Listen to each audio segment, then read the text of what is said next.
क्या आप भी बैंक ऑफ बड़ौदा का करंट अकाउंट ओपन करवाना चाहते हैं? थोड़ा रुकिए, मैं आपको इस वीडियो में बताने वाला हूं बैंक ऑफ बड़ौदा के करंट अकाउंट की सच्चाई जो कि आपसे छिपाई जाती है और आपके साथ स्कैम किया जाता है। मैंने यूज किया हुआ है बैंक ऑफ बड़ौदा का करंट अकाउंट और मेरे साथ स्कैम हुआ है, तो मैं इस वीडियो को इसलिए बना रहा हूं ताकि आप इस स्कैम से बच सकें। और बैंक ऑफ बड़ौदा का करंट अकाउंट क्यों नहीं ओपन करवाना चाहिए, ये मैं आपको इस वीडियो में बताने वाला हूं। बहुत ही बड़ा स्कैम यहां पे बैंक ऑफ बड़ौदा अपने सभी करंट अकाउंट यूजर के साथ कर रही है, जिसके बारे में आपको जानकारी होनी चाहिए पहले करंट अकाउंट खुलवाने से पहले। ठीक है, अब कौन सा ये फ्रॉड है उसके बारे में जरा यहां पे डिटेल में बताते हैं। मैंने कुछ दिन पहले एक वीडियो बनाई हुई थी जिसमें मैंने ये बैंक ऑफ बड़ौदा का जीरो बैलेंस करंट अकाउंट के बारे में पूरी इंफॉर्मेशन दी थी। मैंने बहुत ही हंसी खुशी उस वीडियो को बनाया हुआ था इस उम्मीद में, क्योंकि मैं उस करंट अकाउंट को ओपन करवाया हुआ था, तो मुझे ऐसा लगा कि ये जीरो बैलेंस करंट अकाउंट है, तो जो एक इंडिविजुअल है जिसको बहुत ही ज़्यादा ट्रांजेक्शन करनी है या फिर जो स्मॉल बिजनेस ऑपरेट करता है उसको अगर करंट अकाउंट चाहिए अपने बिजनेस के लिए, क्योंकि सरकार भी कहती है कि अपने बिजनेस के जितने भी ट्रांजैक्शंस वगैरह होते हैं वो आप अपने करंट अकाउंट से करवाइए, न कि अपने सेविंग्स अकाउंट से।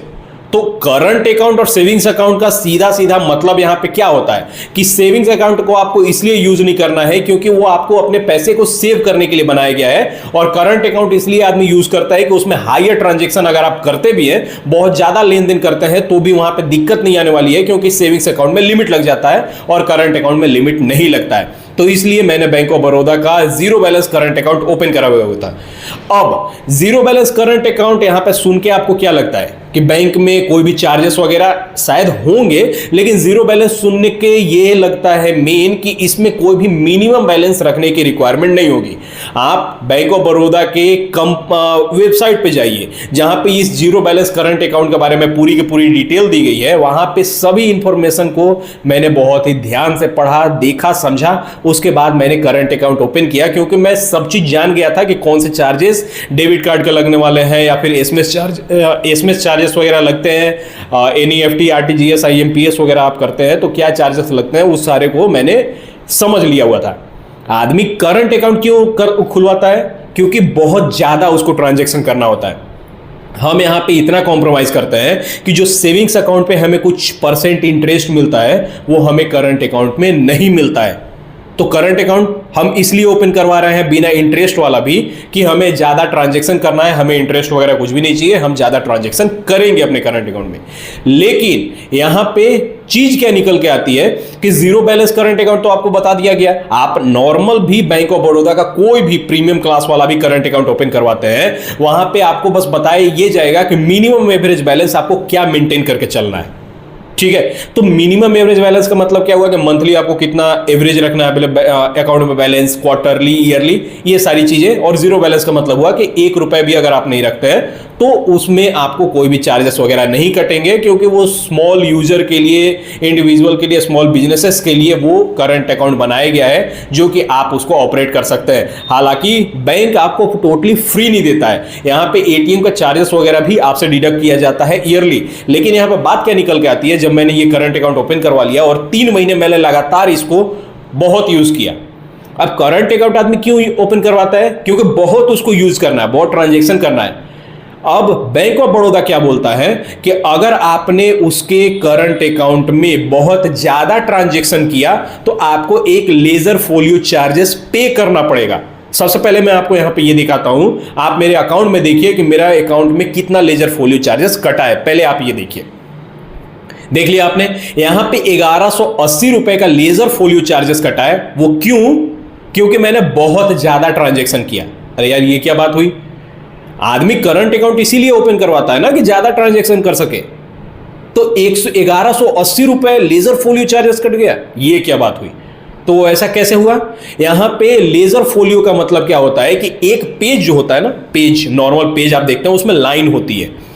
मान लीजिए कि आपके एक लेजर में 25 लाइन है, तो 25 ट्रांजैक्शन अगर आप कर देते हैं, मान लीजिए कि 1-1 रुपए का आपने 25 ट्रांजैक्शन कर दिया, तो वो एक लेजर में काउंट होगा। ठीक है। और एक लेजर का चार्ज कितना कटेगा? 125 रुपए प्लस जीएसटी, मतलब टोटल 147 से 148 रुपए आपका एक लेजर का चार्जेस कटेगा। अब उस हिसाब से मैंने अपने अकाउंट में ट्रांजैक्शन किए हुए थे जिसका 1180 रुपए लेजर फोलियो चार्जेस कटा है एक्चुअली। यहां पे जब आप बैंक की वेबसाइट पे जाएंगे, जब ये लेजर फोलियो के चार्जेस के बारे में आप थोड़ा सा डिटेल में जब चेक करेंगे तो वहां पे लेजर फोलियो चार्जेस सब ही चीजें आपको थोड़ा डिटेल में बताई गई है कि किस तरीके से ये लेजर फोलियो चार्जेस काउंट होता है, कैलकुलेट किया जाता है। लेकिन वहीं पे एक नीचे जगह पे लिखा गया है कि एक्सक्लूडिंग एडीसी मेथड, मतलब क्या हुआ कि अल्टरनेट डिलीवरी चैनल के थ्रू आप कोई भी ट्रांजेक्शन करते हैं ना, वहां पे आपको 1 रुपए भी चार्जेस पे करने की कोई जरूरत नहीं है। वहां पे ये लेजर फोलियो चार्जेस जो है वो अप्लाई नहीं होगा। तो एडीसी मेथड क्या हुआ कि आप यूपीआई से करते हैं, आईएमपीएस, एनईएफटी, इन मेथड के थ्रू अगर आप कोई भी ट्रांजैक्शंस वगैरह करते हैं तो वो लेजर फोलियो में काउंट नहीं होगा। तो इसका मतलब कि अगर आप सिर्फ यूपीआई या फिर ऑनलाइन बैंकिंग वगैरह करते हैं तो वहां पे चार्जेस नहीं कटेगा। मैं कसम से बता रहा हूं ना कि आज तक मैंने अपने बैंक ऑफ बड़ौदा के ये जो करंट अकाउंट था इसमें कसम से बता रहा हूं ना, भगवान की कसम, कि एक भी ट्रांजेक्शन मैं बैंक में जाके किया हूंगा ना। मैंने टोटल ट्रांजैक्शन जो है ना वो सिर्फ और सिर्फ यूपीआई के थ्रू किया हुआ है। जबकि आरबीआई भी बोलती है, एनपीसीआई भी बोलता है कि यूपीआई ट्रांजैक्शन बिल्कुल फ्री है, वहां पे कोई भी चार्जेस काउंट नहीं होंगे। तो फिर बताइए ये लेजर फोलियो चार्जेस कैसे घट गया? ये बहुत ही बड़ा स्कैम चल रहा है, बैंक ऑफ बड़ौदा की तरफ से चलाई जा रही है, जिसके बारे में आपको मालूम होना चाहिए। अगर आप करंट अकाउंट ओपन करवा भी लेते हैं बैंक ऑफ बड़ौदा का ना, तो वहां पे क्वार्टरली हर तीसरे महीने आपको एक लेजर फोलियो चार्जेस पे करना होगा। आदमी करंट अकाउंट इसलिए ओपन करवा रहा है कि ज्यादा ट्रांजैक्शन करना है, और अगर आप ज्यादा ट्रांजैक्शन कर लेते हैं तो बैंक आपसे चार्ज ले लेता है क्योंकि आपने ज्यादा ट्रांजैक्शन किया हुआ है। अलग ही तरीके का फ्रॉड चल रहा है यहां पे। तो ये लेजर फोलियो चार्जेस के बारे में आपको मालूम होना चाहिए। मैंने इसके खिलाफ यहां पे बैंक ऑफ बड़ौदा में भी कंप्लेन किया। वहां पे सिर्फ मुझे यही बोला जा रहा है ना कि नहीं ऐसा चार्जेस अप्लाई होता है, ऐसा चार्जेस अप्लाई होता है, ये चीज आपको अकाउंट से कटना था, ये सही चार्जेस कटा है।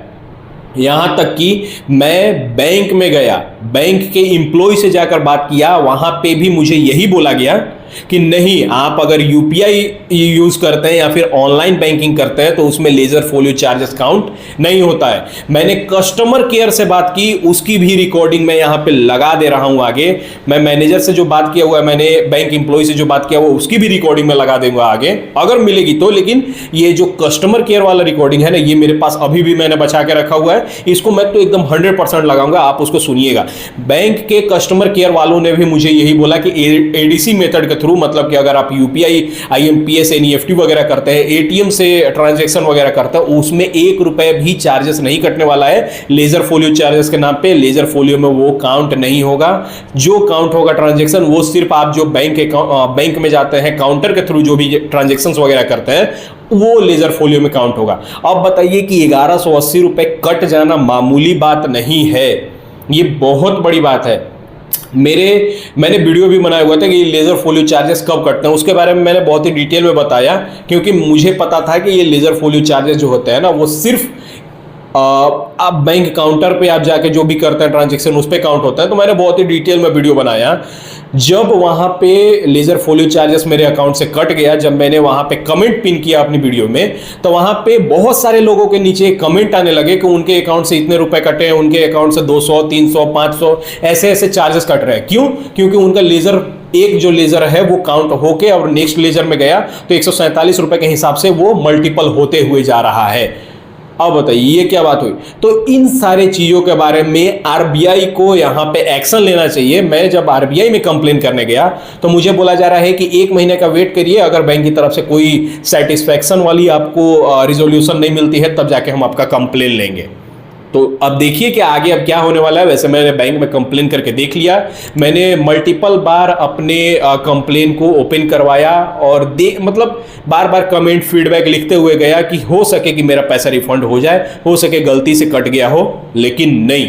वहां पे बैंक का सिर्फ यही बोलना है कि लेजर फोलियो चार्जेस एकदम करेक्ट चार्जेस है जो कि आपके अकाउंट से कटता है। तो अगर ये चार्जेस कट रहा है तो आप अपने करंट अकाउंट की इंफॉर्मेशन अगर अपने वेबसाइट पे दे रहे हो तो वहीं पे लिखो ना कि लेजर फोलियो फ्री नहीं है। वहां पे उसके लिए चार्जेस कटेंगे। फिर ये हिडन चार्जेस नहीं हुआ तो क्या हुआ? आप अपनी वेबसाइट पे मेंशन करो। एक नॉर्मल यूजर कैसे चेक करेगा कि उसको लेजर फोलियो चार्जेस भी कुछ ऐसा चार्जेस पे करना पड़ता है? आपकी वेबसाइट पे अगर आप जाएंगे, बैंक ऑफ बड़ौदा की वेबसाइट पे जाएंगे, वहां पे इतने सारे चार्जेस है ना कि जो कि नॉर्मल एक इंसान को मालूम चलेगा ही नहीं चलेगा। ठीक है, तो आपको लिखना तो चाहिए ना कि हाँ लेजर फोलियो चार्जेस भी कटेगा आपके अकाउंट से। नहीं, आप बस छिप छिपा के काट लोगे, बाकी गरीब आदमी बस मुंह देखते हुए रह जाएगा बैंक का कि क्या हुआ उसके साथ। तो यही सारी कुछ चीजें थी। अगर आप करंट अकाउंट ओपन करवाना चाहते हैं बैंक ऑफ बड़ौदा का, तो कान पकड़ लीजिए, मत ओपन करवाइए। इतना ज्यादा लेजर फोलियो चार्जेस कटेगा ना कि सच में घर बेचने की नौबत आ जाएगी पे करने के लिए। तो इन सारी चीजों का आपको ध्यान रखना है। बैंक ऑफ बड़ौदा का बॉयकॉट करिए, करंट अकाउंट मत ओपन करवाइए। ये चीज मैं आपको बोलने वाला था इस वीडियो के थ्रू। तो आप अगर समझ गए तो ठीक है, और नहीं तो आप जाइए बैंक अकाउंट ओपन करवाइए, करंट अकाउंट ओपन करवाइए और ट्रांजैक्शन करिए और लेजर फोलियो चार्जेस पे करते हुए जाइए, क्योंकि बैंक को सिर्फ आपसे इनकम जनरेट करना है, बाकी देख लीजिए। तो बस फिलहाल आज की वीडियो में बस इतना ही। अगर आपको ये वीडियो पसंद आती है तो वीडियो को लाइक करें, कमेंट करें, शेयर करें, चैनल को सब्सक्राइब करें। मिलते हैं नेक्स्ट वीडियो में, तब तक के लिए बाय बाय, जय हिंद। जैसे मैं वेबसाइट पे भी चेक कर रहा हूँ पोलियो चार्जेस के बारे में, बैंक ऑफ बड़ौदा की खुद की साइट पे, ठीक है, तो वहां पे लिखा हुआ है कि मतलब सारी डिटेल्स लिखने के बाद कि 25,000 तक पोलियो चार्जेस एप्लीकेबल होंगे, 25,000 से 1 लाख पे दो पोलियो माफ होगा, उस टाइप से पूरा डिस्क्राइब करने के बाद नीचे एक जगह वहीं पे लिखा हुआ है कि excluding transaction done through ADC इन सीए सीसी और ओडी। मतलब इसका मतलब तो यही हुआ ना कि जो एडीसी मेथड होता है जिसके थ्रू हम पेमेंट वगैरह करते हैं, चाहे वो मोबाइल बैंकिंग हुआ, एटीएम कार्ड हुआ, यूपीआई हुआ, इस चीज को इस फोलियो लेजर चार्जेस से बाहर रखा गया है। तो क्या ट्रूथ है वो आप बताइए। जी, मैं आपको बताना चाहूँगा सर, लेजर फोलियो सर वो होते हैं जैसे कि आपका एक फोलियो होता है, ठीक है जी सर। जी आपका average balance, quarterly average balance आपको मेंटेन करके रखना पड़ेगा। यूपीआई से कोई अमाउंट अगर ट्रांसफर करते हैं तो उसमें लेजर फोलियो रखने की कोई आवश्यकता नहीं होती है, ठीक है। ओके जी सर। ओके, थोड़ा अच्छे से बताइए इसमें क्या है। जी सर, बताना चाहूँगा सर, अगर आप जी debit card, net banking, mobile banking, जी, इनसे करते हैं तो इनका एंट्री नहीं होता है, ठीक है सर। एंट्री उनका नहीं होता है। जैसे आप मतलब किस किस मेथड में? जैसे अगर आप डेबिट कार्ड से पैसे निकालते हैं या नेट ओके बैंकिंग करते हैं, मोबाइल बैंकिंग करते हैं या यूपीआई भी करते हैं सर, इनके लिए कोई भी जी लेजर फोलियो के जो चार्जेस होते हैं वो इंक्लूड नहीं रहते हैं, ठीक है सर। अच्छा ठीक है ठीक है। जी, लेजर फोलियो जो लागू होते हैं वो कैश क्रेडिट पे होते हैं, ओवरड्राफ्ट के लिए होता है, ठीक है सर। मतलब जो मैं कैश ब्रांच में जाके कर रहा हूँ कैश वो। क्रेडिट और ओवरड्राफ्ट खाते पे ही लागू होते हैं, ठीक है। अच्छा, मतलब जो मैं ब्रांच के थ्रू जाके करता हूँ, जैसे चेकबुक वगैरह जमा करता हूँ या फिर कैश जमा करता हूँ, कैश विड्रॉल जी करता हूँ ब्रांच के थ्रू, जी जी जी वो सारे लेजर फोलियो में काउंट होते हैं ना। जी सर, उसकी एक एंट्री होती है सर, ठीक है। अच्छा अच्छा अच्छा, ठीक है जी ठीक है। मतलब यही हुआ ना कि ब्रांच के थ्रू अगर मैं पेमेंट वगैरह कुछ भी करता हूँ, ट्रांजेक्शन वगैरह, तो वो फोलियो में चार्ज होगा, और आपका अगर लेजर यूपीआई फोलियो जो वगैरह चार्ज करता हूँ तो लागू वो नहीं होता होता है, जी, है। जी चार्ज आपका जो चालू होता है वो कैश क्रेडिट पे होता है, ओवरड्राफ्ट के खातों के लिए होता है, ठीक है। अच्छा अच्छा, ठीक है। तो मैं अगर सिर्फ यूपीआई यूज कर रहा हूँ तब तो इसमें कोई प्रॉब्लम नहीं है, जी नहीं सर, क्योंकि कोई इशू मेरा नहीं है। सिर्फ और सिर्फ यूपीआई के थ्रू ही होता है। आज तक ना ही मैंने एटीएम के थ्रू कैश विड्रॉल किया, ना ही बैंक में कभी गया डिपॉजिट करने के लिए, विड्रॉल करने के लिए, कुछ भी नहीं। सिर्फ मैं यूपीआई ही कर रहा हूँ। तो इस चीज से मैं टेंशन फ्री रहूँ ना। जी सर जी। ओके ओके, ठीक है, thank you so much, thank you.